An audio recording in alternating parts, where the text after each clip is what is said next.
When we talked with Donna Kaplowicz a few weeks ago, it was about her work in Cuba, and if Cuba was in the news, and then Cuba sort of went out of the news for a while. But with what happened over the weekend, Cuba is now big news again. So tell us a little bit about your background with Cuba and what this all means with the sort of this rapprochement now with Raul Castro and President Obama. Well, I have been traveling to Cuba for 31 years. Wow. A little bit difficult to admit that, but I calculated it today.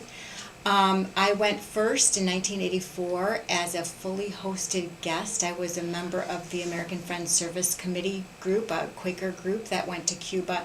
In those days, there were no Americans in Cuba, and so it was an extraordinary opportunity for me to see the real Cuba.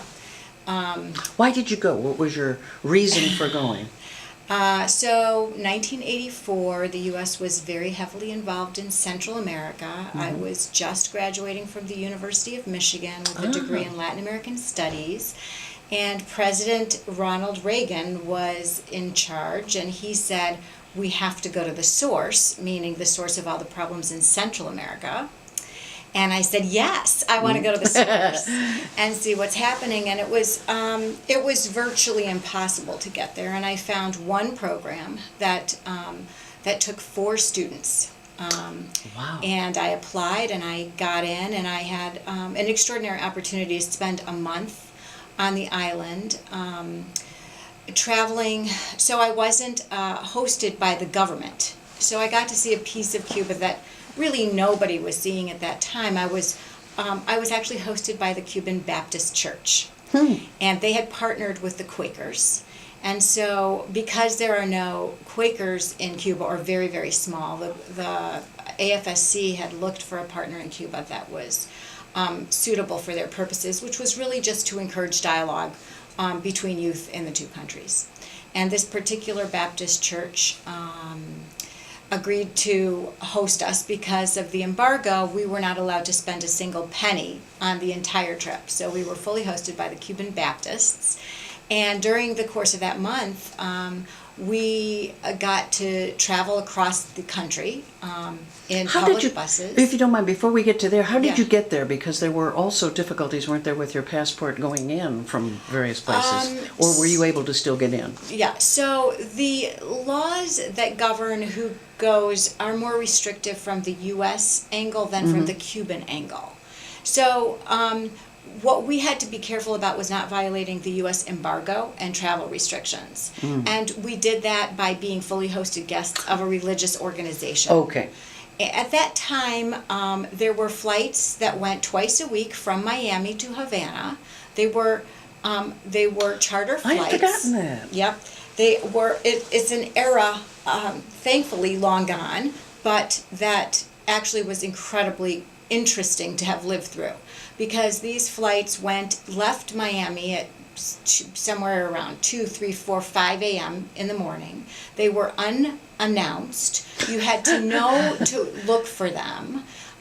You had to sleep on the floor in the Miami airport, and you had to ask the custodians, who always knew, where does the flight to Havana leave? Wow! And then, there would be a big brouhaha around a certain gate at a remote part of the airport.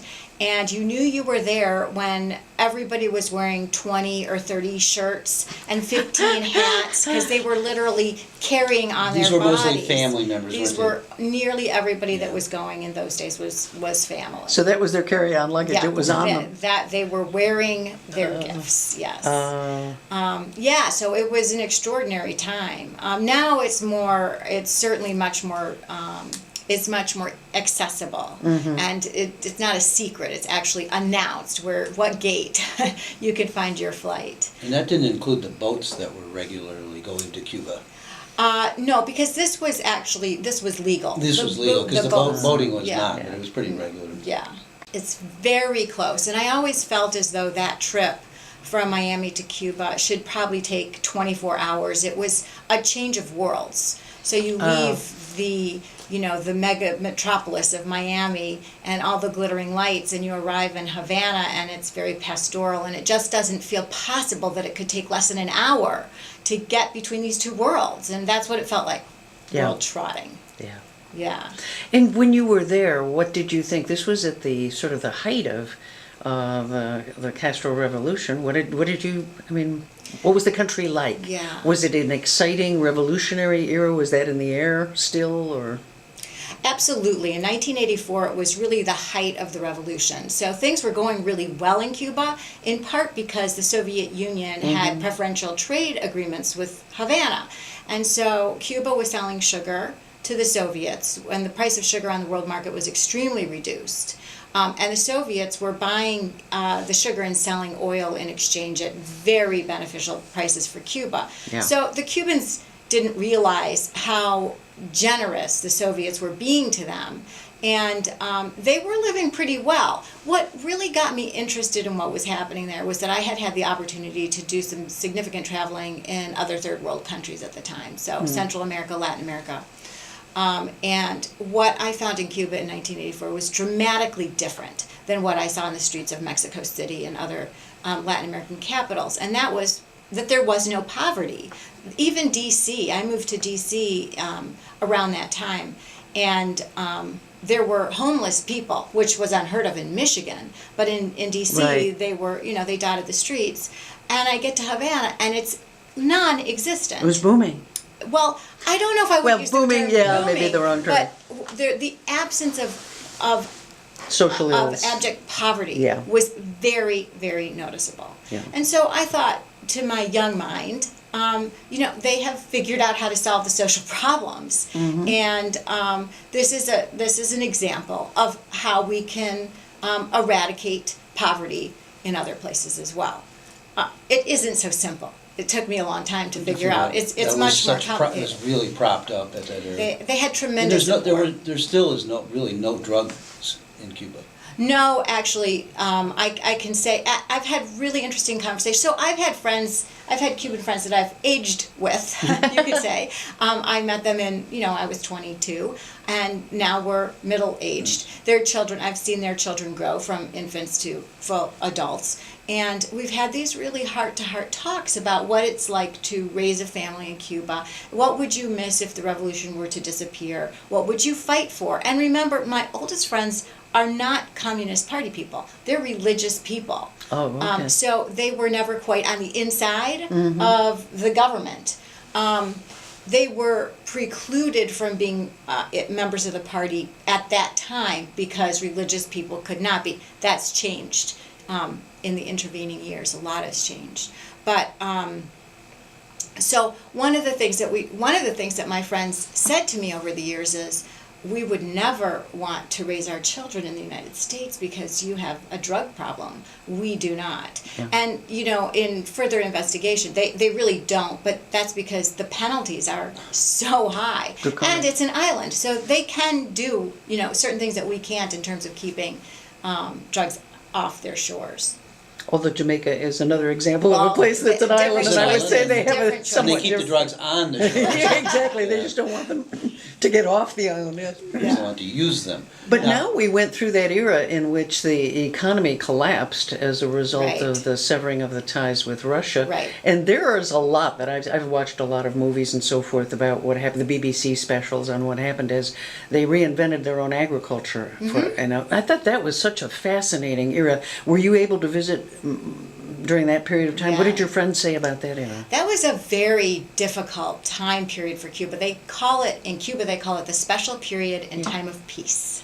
It's a great euphemism, yes. Wow. My friends, many of whom had, by that time, were at the peaks of their careers. This was early 90s, right? So 91 to 94. They, for the first time in their lives, knew poverty. They knew hunger. They lost weight. It was, didn't have, there was no gasoline to buy. So they had to walk places, to work. Buses all but ground to a stop. There were blackouts for 12 hours a day. It was an extremely difficult period of time for people that really for their whole entire lives hadn't known this kind of thing. And Usually you have to be a Middle Eastern country we bombed to get into that shape.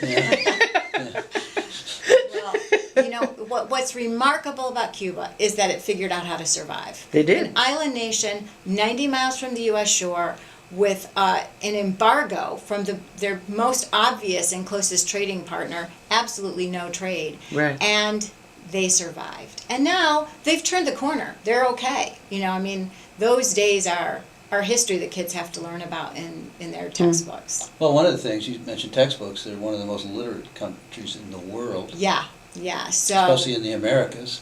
no, in the world. In the world, Yes. but I mean especially Yeah. Relatively contrasted to the contrast it U.S. with Yeah, Yeah. even to the U.S. I mean, Oh, yeah. in our own state, you know, Detroit is woefully behind. But Cuba has a 99 Functional illiteracy rate of 40%. and Cuba's literacy rate is 99.8%. Yeah. I've had the And that's pretty opportunity- much for real from what I can gather. Oh, it's absolutely for real. The country is educated. In fact, it's so educated that they're exporting teachers and doctors. So they have, and they're also educating students from other countries in Cuba for free. Remember also that Cuban education is free for everybody. Yeah. So, for example, a couple years ago, I was there on a trip and had my own children with me, and they had made friends with the son of a friend of mine, similar age, all teenagers, high school kids. And the Cuban kid asked my children, "What are you doing for the summer?" And they said, "Oh, we have to get jobs to pay for college." And he said, "You what?" You have to pay for college? Yeah. So, you know, these are like foreign concepts for These are the state Cubans. schools too. There's They're all no such thing as private education. schools. No, it's all so this state. sort of works as the obvious antithesis to like Detroit. Yeah, it's an interesting case It can be study. done. It can It be done, even on a in- budget of, you know, Cuba has nothing. The average income is $20 a month, and yet they're able to educate educate at the highest and levels and in the world. and infant mortality and life expectancy is much better than in the United States. Absolutely, and their medical system is really a marvel. I mean, considering the fact that they do it without the kind of technological innovations that we have here, for the Right, most part. right. But they do a marvelous job. I mean, Right. many people are really, literally not dying to get in. Right. So that means they're great readers. Oh yeah, yeah. They're researchers and they're scientists and they're discovering, you know, cures for cancer that they have to use, you know, what they have available to them. Now you understand why we didn't want people to go there. They would learn some of these lessons maybe. Yeah. No, there's a lot of good things happening, and there's also reasons why I wouldn't want to spend my life there too. Yeah. Well, one of the things that is going to be a dramatic change for them is the internet. Yeah. So I've seen internet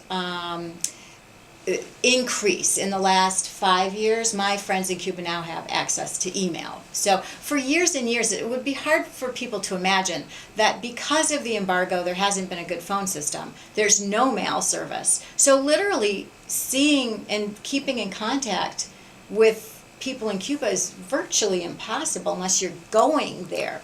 This is changing. So now there's much more access to the internet. One of the hotels that I usually stay at has internet access on its patio.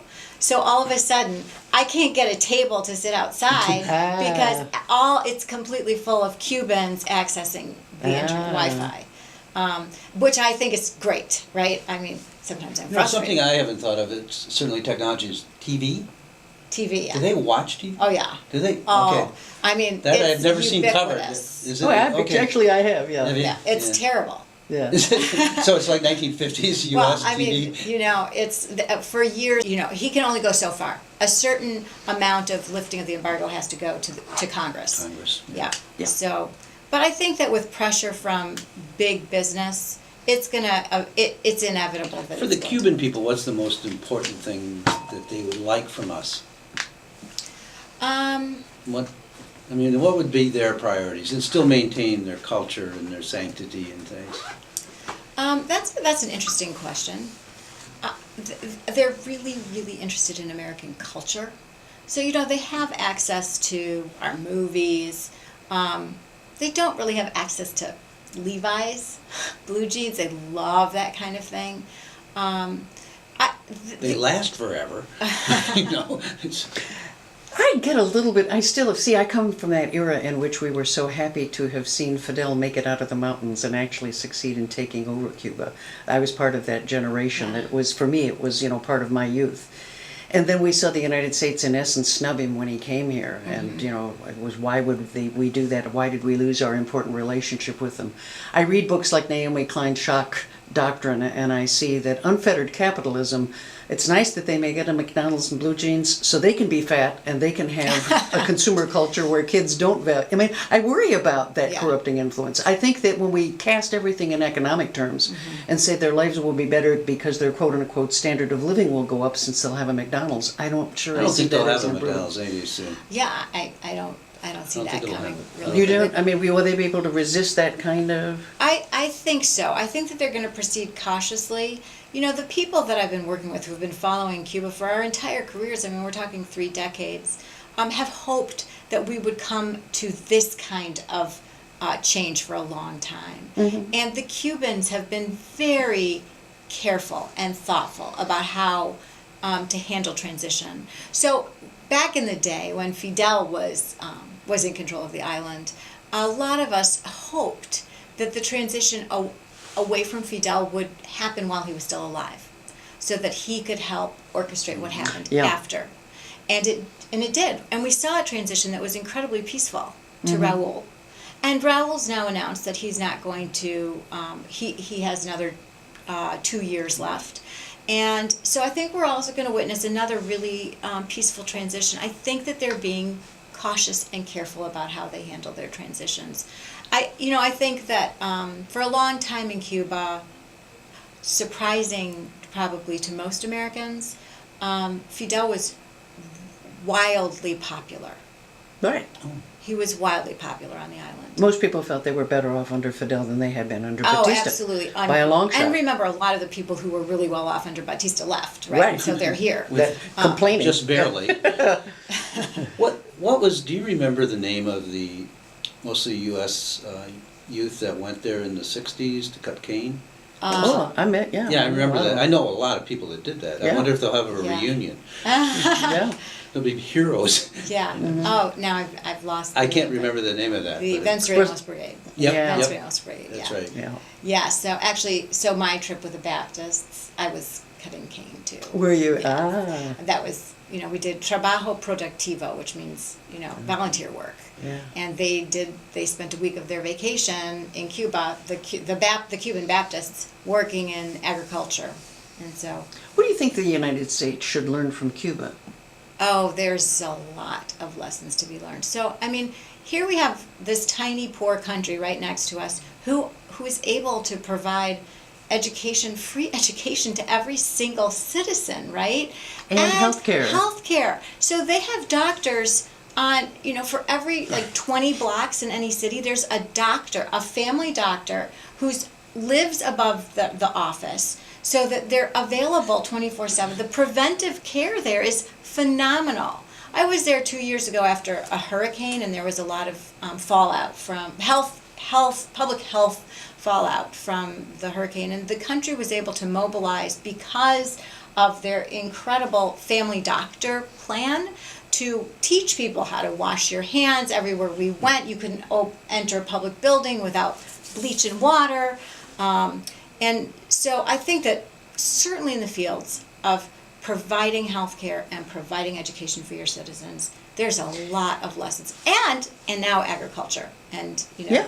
yeah. And one of the reasons I think that they can have such an extraordinary medical system is because of the free education. Because in our country, with the astronomical bills that people face after they get through medical school, it pressures them. The incentives are all to go into specializations as opposed to going into family practice. And we do control the numbers. I mean, it is, I would hope that this slow process also allows us to be educated about a few things that might be of real interest in this upcoming election. Yeah. Will Cuba be part of this upcoming election? Do you think that there are still enough people who are from the Cuban families, especially around, I mean, I lived in Miami for a while, and I would not be saying the things I'm saying tonight and get out of Miami if I said them. No, it'd be outside the No. radio station. They were very virulent. They remain very virulent. Are they going to be a force in this election? Are they going to be active on this issue? So absolutely, and I've always said that U.S. policy toward Cuba is built around presidential election years. Oh. So it's during the campaigns in South Florida that candidates state where they stand. And it's Florida, Florida, Florida, as in terms of definitely a swing state of importance. Right. But it's already a Jeb Bush state if he's the nominee. Yeah, probably it's not going to be contested if he is the nominee. But one of the things that's changed, even in the last 4 years, is that the Cuban American population's position on Cuba has changed. So that what we see is an increasing number of people my age who were born with the revolution, who may have zero memory of ever living in Cuba, maybe never ever did. And they aren't siding with their parents or grandparents on the Cuba stand. So now more than 50% of the Cuban population in the United States supports a lifting of the embargo, supports normalizing relations with Cuba. These numbers have been increasing and increasing over time. As they got older, they became more in powerful positions too. The younger generation. The old businesses, right, sure. Right. So there's a huge transformation within that community, which appears monolithic, but we now know is not. We see Mario Rubio, who's probably should be the standard bearer for that younger generation, but it looks like he's going to be as virulent as the older generation was. So we always have the past and the future living with us at any given time. So yeah, it may not be that monolithic either. I think it's going to be a fascinating era. When I went to Haiti, I lasted about 20 minutes on the island and left. I felt as though I was a corrupt American. I should just give them all my money because I saw women, starving with babies, begging. I mean, and I thought to myself, this is untenable. Mm-hmm. I don't know in some ways, I mean, is it possible to do what Cuba has succeeded in doing in a place like Haiti, or does it take that kind of revolution to make it happen? Mm-hmm. Such a good question. I think, what Cuba has that's unique is the charisma of Fidel. He was really able to lead his people. Che. Well, Che. Yeah. Yes, we lost Che a long time ago. Yeah. But he represent. I think revolution has made what happened to Cuba possible. So how do too, and I don't know. Well, and also how we opposed it so heavily. I mean, all that came together at the right time. Yeah. So Fidel was able to use U.S. opposition to his advantage, and I think that's something that Obama figured out. Yes. All these years, Cuba's been able to blame the economy on the U.S. embargo. And every president for 10 presidencies has bought into allowing that to happen. And Obama's like, well, we don't have to be the enemy anymore. Let them fall on their own petard. The one thing that certainly people I know that love baseball are looking forward to is I mean, think about it. That there will be a professional team there someday. Well, yeah. Yeah. I suspect it may happen more quickly than people, are talking about. Slow and thoughtful, I think, is ideal. But I think it's very hard once you begin to open the floodgates for the flood not to occur. So it's going to be very interesting to see what happens. I mean, and remember, Cuba's a small island. Yeah. So, I mean, they've been planning for this for a long time. But even now, in the first few months since December 17th, which is sort of, in my own life, a demarcation from before and after, that December 17th was the day that Obama and Raul Castro announced that there was going to be normalization of relations. Can you imagine what went on beyond that? I know. I've been reading about it. It's almost like spy Yeah. stuff. Oh, it is. In high secrecy. Even the State Department didn't know what the White House was doing. They didn't know, right? No. There'll be books. Yeah. There'll Oh, be yeah. books. You should write a book. yeah. It'd be really interesting. I hope I live long enough to get to read them. It takes a while usually for those kind of stories to they'll come be out. They'll be out. Boy, that's going to be exciting, though. This is an exciting era. Donna, we're so lucky to have you here, and I wanted to ask about Nicaragua. I wanted to talk about Guatemala. There are all sorts of other countries out there that we never talk about. Yeah. And I would love to bring you back and talk about those, but we have to sign off now because we will be back next Monday night. We want to thank Donna Kaplowicz for coming in, and also Eric Schertzing and Jen Sigan. And those of you, don't forget that Joshua Davis is on The Voice tonight. You might want to see what's up with that. Local musician makes good. This is LCC Radio, WLNZ, here in Lansing, Michigan at 89.7. You've been listening to the Lansing Online News Radio Show with Bonnie Bucqueroux and Bill Castanier. We'll be back next Monday night and all Monday nights at 7 o'clock, and we hope to see you then. Thank you very much for tuning in.